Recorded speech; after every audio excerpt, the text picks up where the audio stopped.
Let's just do this. Let's go. Let's try a little something different today. Little one-man show going on this week here on Punch the Timeline. Jarrod here, joined by my dog Artie. Devin on a well-deserved break. When we come back, we're going to give a little shout-out to a couple of shows and our big main event. You hear that? That's the book I'm reading right now. I'm not going to tell you up front. You probably read the description anyway, but we'll be right back. Punch the Timeline. How's everybody doing today? Just wanted to start off by thanking a lot of our fellow podcasters for contributing and helping out with the growth of the show. I'm going to start out with the Twisted Cape. We appeared on their live stream on Thursdays on YouTube. I appeared once. Me and Devin did a show as well. Definitely check them out. It's a great thing. It's they did a March Madness of superheroes, and the overwhelming winner ended up being Batman. Surprise, surprise. I was ready for chaos. I was ready to do something crazy, but it ended up being Batman versus Spider-Man, and you can't really do anything chaotic when you pick those two.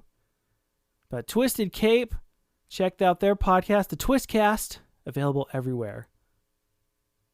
Always want to thank the Rambling Geek for helping us out, boosting us, giving us lots of hype on their social media. The Rambling Geek, just a couple of guys talking pop culture, nerd culture. I love that show. I will promote it every single time. So check them out, all the streaming platforms.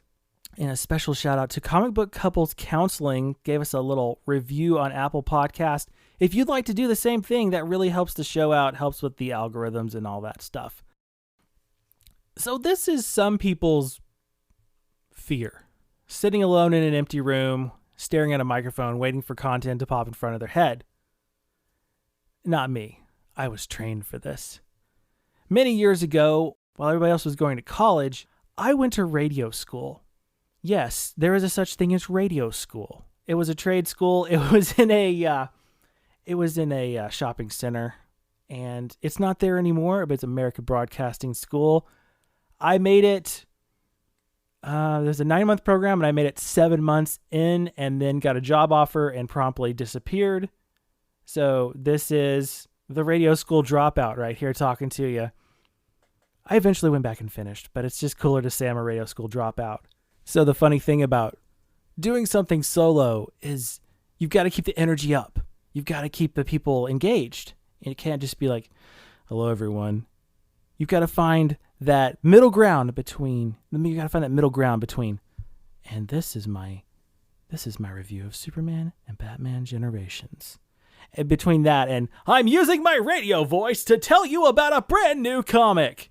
That is what I went to school for, is to learn how to be up here, but not all the way up here. But if you want, I will do your promos in my radio voice. That's punchthetimeline@gmail.com. Wanted to say a big thanks to all our listeners, and we're going worldwide. The beautiful thing about the internet now is you can see who's listening. And if you're listening on Spotify, I can tell what you're listening to.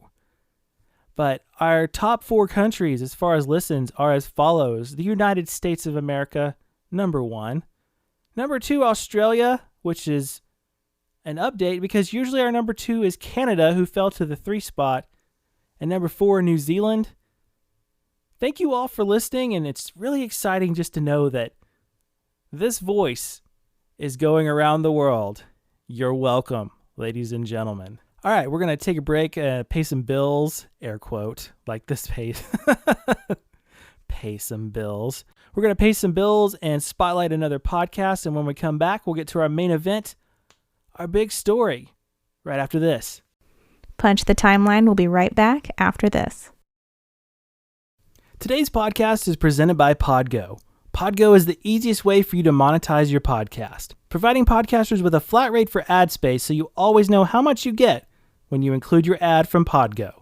Apply today to become a member and immediately get connected with advertisers that fit your audience. That's podgo.co at podgo.co.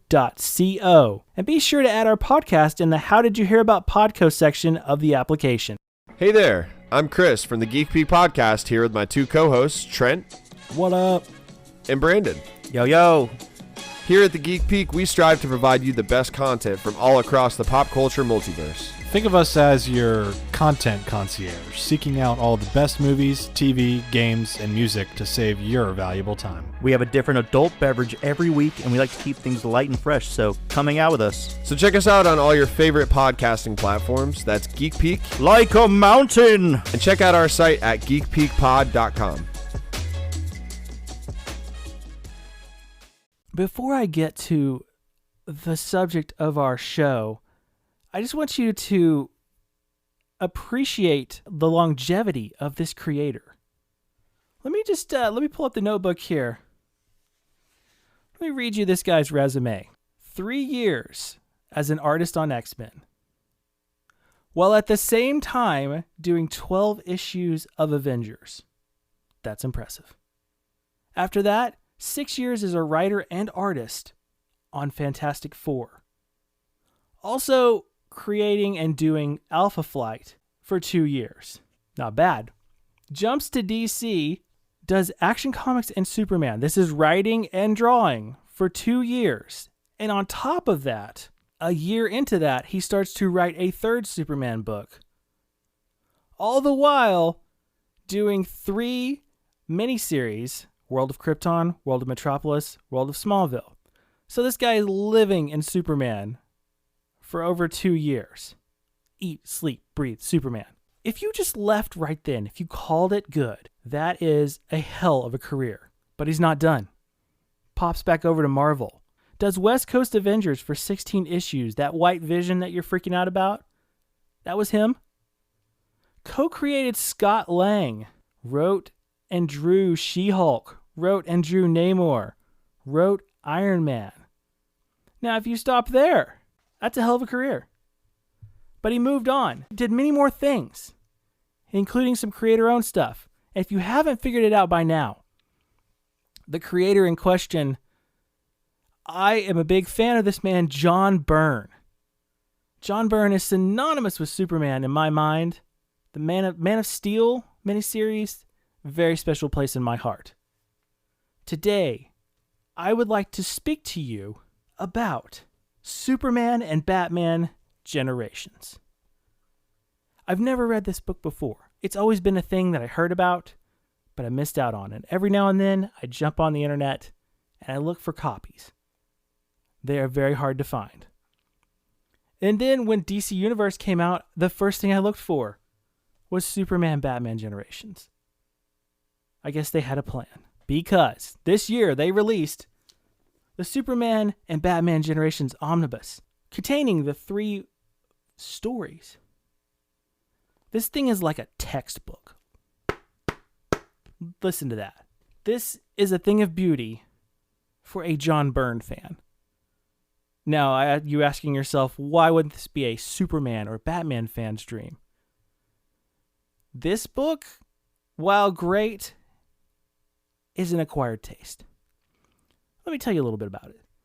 This book starts in 1939 with the origin of Superman and Batman and carries on in real time, and the characters progress and grow old. Now, each issue covers 10 years. So it starts in 1939 and it ends in the future for the first volume. The second volume, he comes back and does every 11 years. And you get to see things like Superman and Lois getting married, Superman's kids, Batman growing old and having kids. You get to see multiple versions of Superman and Batman. Alex Ross, I believe, once said that we could be on our 3rd or 4th Batman naturally if we just followed the story and let these characters age in real time. So that's the beauty of this book. It's actually doing that. We get multiple Supermen. We get multiple Batmen. And that's not a spoiler because it doesn't end the way you think it does. And it follows the styles of those times. So the 30s Superman doesn't fly. He just jumps really high. Things get a little quirky there in the 50s and the 60s. Things get dark in the 80s. You can really tell that Byrne is having fun on this book, especially in those Silver Age eras where things are a little bit quirky and you don't have to worry about continuity or darkness. Like, those are the fun parts. But you can tell through this whole book that Byrne is having fun. There are other heroes in here that come and go. You get Hal Jordan as Green Lantern. You get Alan Scott as Green Lantern. Wonder Woman. The versions of Wonder Woman appear. It's a hell of a book if you're a John Byrne fan. Now, I haven't even finished this book. This isn't a review. This is just a recommendation, just a talking point. The third series is 12 single issues. And just flipping through it, there's flashbacks to Smallville in the early 1920s. It's a fascinating look. It's just basically John Byrne given the keys, saying, hey, it's an Elseworlds book, anything goes, make it happen. And he makes it happen. Now, why am I saying it's for John Byrne fans? He's an acquired taste because through the years, he's gone from the hotshot artist to the writer-artist, and now he's the writer, the penciler, the inker, the colorist, and the letterist. He did a good job on this book as far as not taking shortcuts. And that's not really an insult, and if you look at his Wonder Woman run, sometimes there are panels where there's just no background. It's just characters behind a color square. If you're into Elseworlds, this is definitely a book you should check out. And if you're a Batman or a Superman completist, this is something you should look into. It's very much John Byrne doing what he does best, which is telling his version of Superman. This book, while great, it is a hefty price tag. Cover price $75. I got it for like $65 on the dreaded Amazon. It contains Superman and Batman Generations 1 through 4, Superman and Batman Generations 2, 1 through 4, and Superman and Batman Generations 3, 1 through 12. If you have read the book, I'd like to know what you think. Who was Batman's wife? How did you feel about the way that Superman's son was portrayed? How did you feel about the way that Lex Luthor was portrayed? I like Elseworlds because it takes a book that that if things happen, such as a character getting killed, if Batman gets killed, Batman's going to make his way back sometime. We found that out with Superman. Things may change to spike sales or to get things trending, but things will return because that's what we want. But with Elseworlds, throw that out. It's just like Injustice. I'm a huge fan of Injustice because you never know what the hell is going to happen. This is like... This is not even a hot take. This is just a comparison. This is like Injustice before Injustice. Because there's characters that go against type. There are moments with Superman that you kind of flinch. And there's a moment actually in this book that Injustice rips off. Hardcore. I'm going to leave that hanging in the air. There's a moment in this book that is ripped off in Injustice. So there you go. That's my take. Superman and Batman Generations. Seek it out. If you have it, give it another read. Tell me what you think. The best part about being a collector is really the thrill of the hunt. Because not everybody is going to like the books that you like. Sure, everybody's going to have Batman White Knight sitting on their bookshelf. But there are those books that are special to you. Like for me, it's Starman. There are those little, smaller books that never got that real big run at the top that you really appreciate. And that's why I've really enjoyed going on the hunt for physical copies. We have access to everything now digitally. We have DC Universe Infinite. We have Marvel Unlimited. I can read whatever I want. But sometimes you just want those books in your hand. The guys at the Rambling Geek were talking about Checkmate, a book I'd never really heard of, but looking back, yes, I'd seen ads for it. So I jumped on DC Universe Infinite and read a couple of issues, and I just fell for it.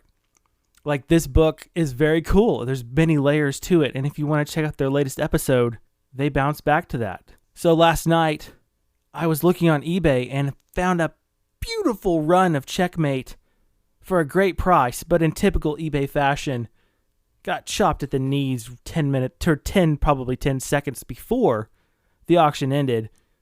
Took an L on that one by like $1. So what do? I I get up, brush the dirt off, go back at it. Found a complete run of Checkmate, and it's on the way. And I never thought that I would want this. And that's the beauty of comic collecting, is finding those things that you like, finding those things that mean something to you. It might not be a trophy to the guy standing next to you at the comic book shop, but to you, that is something you can check off the list. Appreciate all the support from the new friends I've found in the Entered Circle. What do you think, Artie? Artie says wrap it up. So thanks for listening. Appreciate everybody who's listening, tweeting, even looking at my Instagram that we don't touch anymore. Support is just appreciated. It's been a blast to see the numbers going up. Thank you for listening to Punch the Timeline. I am Jarrod. Artie's over there in the background. He's giving me the side eye. We're going to wrap this up, and we'll see you next time. Social media. You can follow me on Twitter at Grumpy Old Jarrod. You can find the podcast on Twitter at Timeline Punch, and you can follow the podcast on Instagram at Punch the Timeline. You can find my social media on Twitter and Instagram at Good Guesswork, and you can follow me over on twitch.tv as Good Guesswork. I stream over there every Monday, Wednesday, Friday, Saturday, and Sunday. Feel free to drop by and say hi. Social media. Thanks for listening to Punch the Timeline. That's not how we do it in Texas. A Not in Texas production.